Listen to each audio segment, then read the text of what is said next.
সকলকে সুপ্রভাত জানিয়ে এপিসোড 5 এর ভিডিও শুরু করছি। সো আমরা এখন রেডি হয়ে পড়েছি। এরপর আমরা যাব হচ্ছে নাথুলা পাস, ছাঙ্গু লেক, বাবা হরভজন সিংহের মন্দির।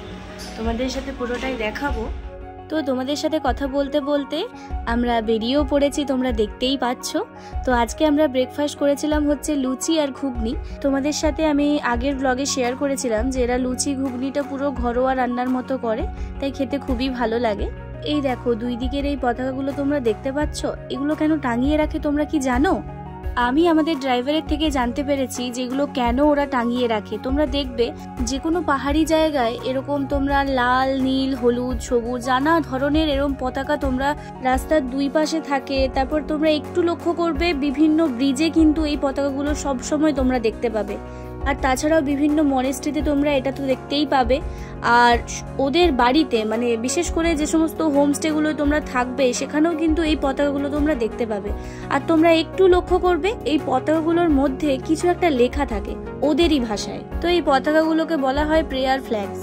আর ওদের ভাষায় ওরা বলে থাকে লুংতা, আবার কেউ কেউ বলে দাঁড়চোখ। আর একটু আগেই তোমাদের বললাম না যে পতাকাগুলোর মধ্যে কিছু একটা লেখা থাকে, ওটা ওদের একটা মন্ত্র লেখা থাকে যেটা হচ্ছে ওম মণি পদ্মে হু। এই মন্ত্রটাই কিন্তু লেখা থাকে। আর ওর ওপরে একটা ঘোড়ার সিম্বল দেওয়া থাকে। তিব্বত এবং হিমালয়ায় এইগুলোকে বলা হয় লুংতা। আর এই লুংতার 5টা কালার হয়।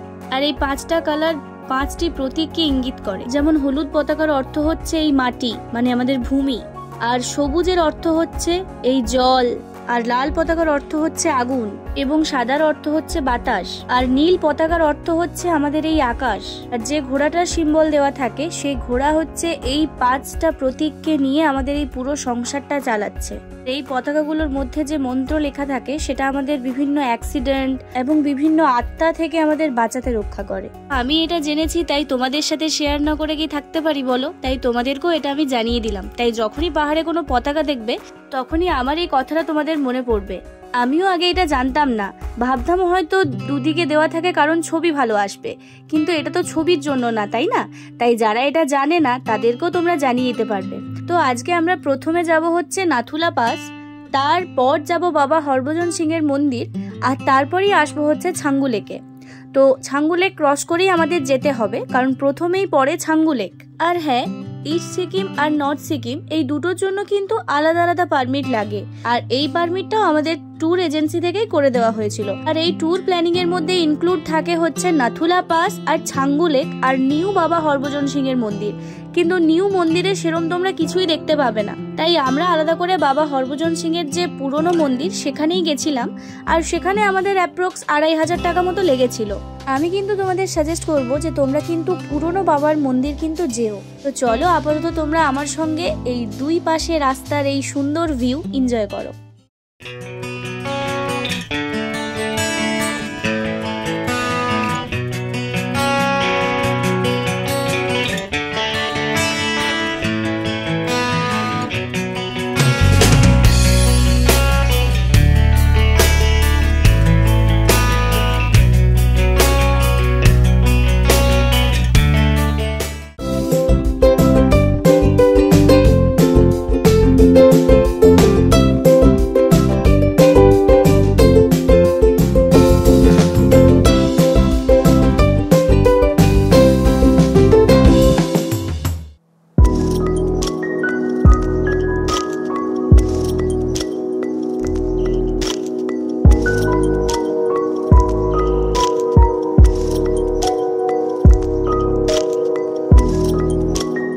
আর এই যে ছাঙ্গু লেকে চলে এসেছি, তোমরা দেখতেই পাচ্ছ ইয়াকগুলো বসে আছে, কি ভালো লাগছে তাই না?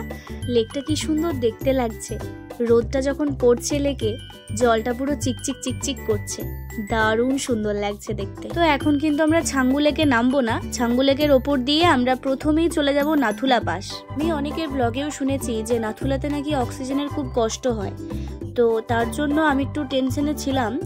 তো চলোই না দেখা যাক অক্সিজেন আদেও লাগছে কিনা আর কষ্টই কিরকম হচ্ছে, সমস্তটাই তোমাদেরকে দেখাবো। তো চলো আপাতত তোমরা ভিউটা এনজয় করো।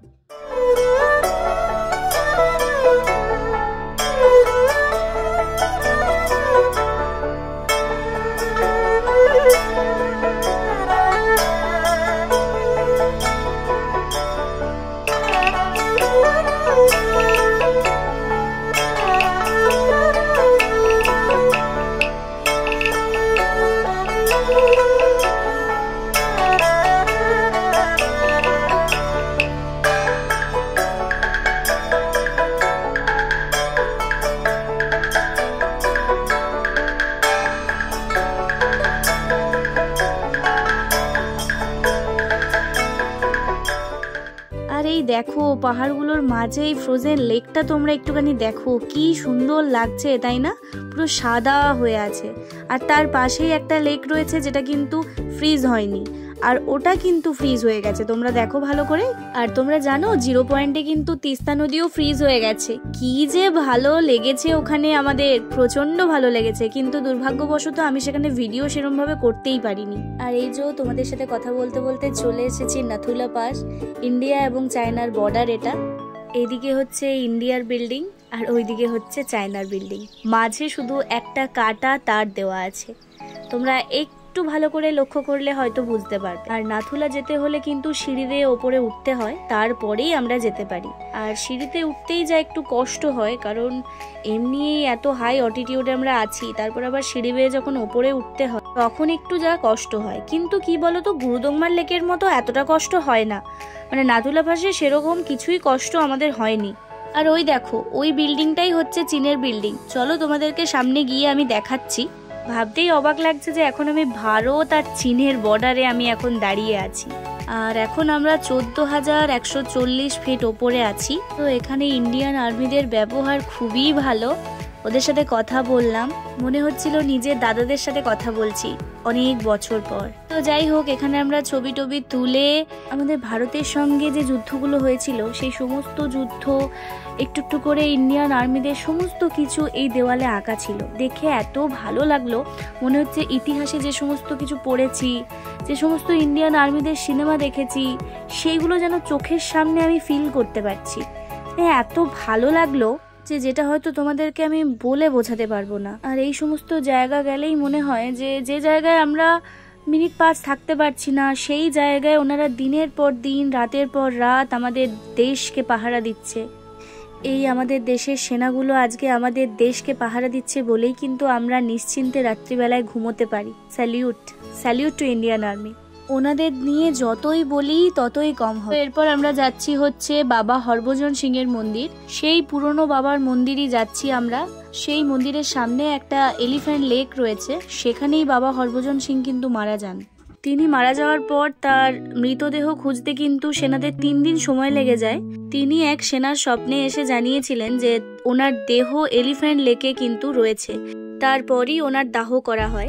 বাবা হরভজন সিংকে নাথুলার হিরো বলা হতো। উনি নাকি মারা যাওয়ার পরে বিভিন্ন সেনার স্বপ্নে এসে শত্রুদের গতিবিধি সম্পর্কে তাদেরকে জানান।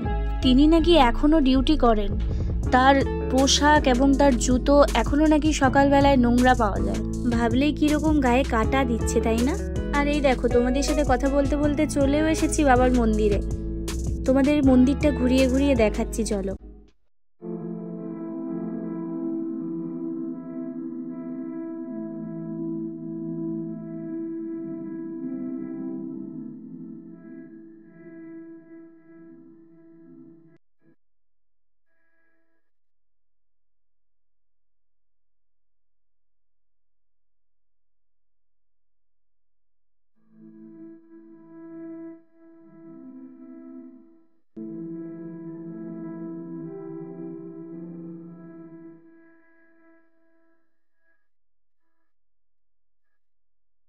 তো বাবা মন্দির থেকে ঘুরে এসে আমরা চলে এসেছি আপাতত ছাঙ্গু লেকে।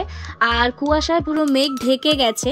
এশিয়ার সব থেকে বৃহত্তম যে রোপওয়ে ছাঙ্গু লেকের, সেই ছাঙ্গু লেকের রোপওয়েতে আমরা চাপতে পারলাম না, কারণ কুয়াশার জন্য তো নিচটা কিছুই দেখাতো না, তাই না? ওই জন্য আর চাপলাম না। আর হ্যাঁ, তোমাদেরকে বলাই হয়নি, আমরা যখন নাথুলা পাস, ছাঙ্গু লেক এইসব জায়গাগুলো আসছিলাম, আসার পথেই আমরা একটা জায়গায় দাঁড়িয়ে ওখানে আমরা লাঞ্চের জন্য অর্ডার দিয়ে আসি। যদিও আমাদের হোটেলে আজকে লাঞ্চের ব্যবস্থা ছিল, কিন্তু কি বলতো, আমাদের হোটেল ফিরতে ফিরতে সন্ধে হয়ে যাবে, সেই জন্য লাঞ্চটা আমরা রাস্তাতেই করব।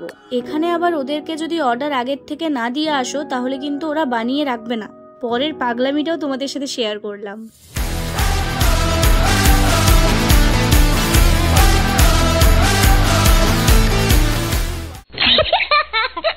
আবার আমরা গাড়িতে বসে পড়েছি। ছাঙ্গু লেককে বাই বাই করে আমরা এরপর ফিরে যাব হচ্ছে 12 মাইল যে গ্রামটা আছে, যেখানে আজকে আমাদের লাঞ্চ হবে, সেখানেই। তোমরা আপাতত ছাঙ্গু লেকের ভিউটা এনজয় করো।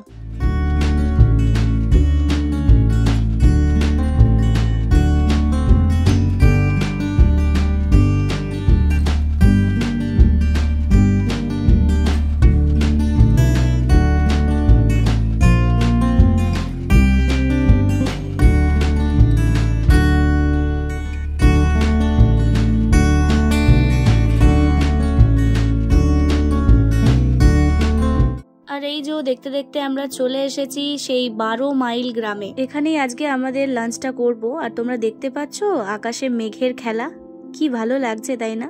আর এই দেখো, এটা ছিল আজকে আমাদের লাঞ্চের মেনু। চিকেন ছিল, একটা মিক্স ভেজ ছিল, ডাল ছিল আর রুটি ছিল। আর রুটিগুলো কি ভালো হয়েছিল খেতে। এই জায়গাটা তোমরা দেখো, দেখে মনে হচ্ছে না যেন আমি কাশ্মীর চলে এসেছি।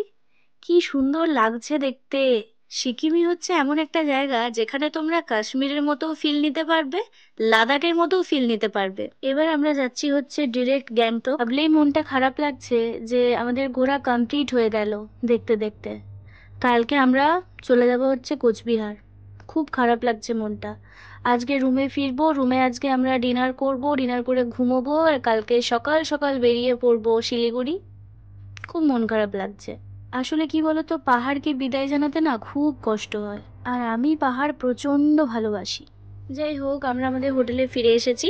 আর তোমাদের সঙ্গে প্রথম দিনের ভিডিওতে শেয়ার করা হয়নি রুমের ভিডিওটা, তো চলো আজ তোমাদের রুম টুরটা দিয়েই দিই। জানি রুমটা পুরো অগোছালো আছে, এটা কিছু তোমরা মনে করো না, একটু অ্যাডজাস্ট করে নিও। তো এই দেখো, এটাই হচ্ছে আমাদের গ্যাংটকের রুম। আর লাচুংয়ের রুমের ভিডিও তোমাদের সাথে শেয়ার করা হয়নি, বিশ্বাস করো, একদম ভুলে গেছি। আর শরীরেও সেরকম এনার্জি ছিল না, যার জন্য ভিডিও করা হয়নি। যাই হোক, গ্যাংটকের ভিডিওটা তোমাদের সাথে শেয়ার করছি। তো আমরা যে ট্যুর গাইডকে করেছিলাম ভ্যাকেশন কানেকশন, তো ভ্যাকেশন কানেকশন থেকে আমাদের যে সমস্ত হোমস্টে বা হোটেল দেওয়া হয়েছিল সমস্তগুলোই খুব পরিষ্কার পরিচ্ছন্ন ছিল। আর সবচেয়ে যেটা বড় কথা, গ্যাংটক থেকে লাচুং অবধি ড্রাইভার থেকে শুরু করে সমস্ত স্টাফেদের ব্যবহার খুবই ভালো ছিল। তো চলো আর বেশি বকছি না, ভিডিওটা আমার অনেক লেন্দি হয়ে গেছে। আজকের মতো ভিডিওটা আমি এখানেই শেষ করছি। কেমন লাগলো অবশ্যই জানিও। নেক্সট পার্ট নিয়ে খুব জলদি আসবো। ততক্ষণের জন্য সবাই খুব ভালো থেকো, সাবধানে থেকো, আর চোখ রেখো আমার এই চ্যানেলে। টাটা।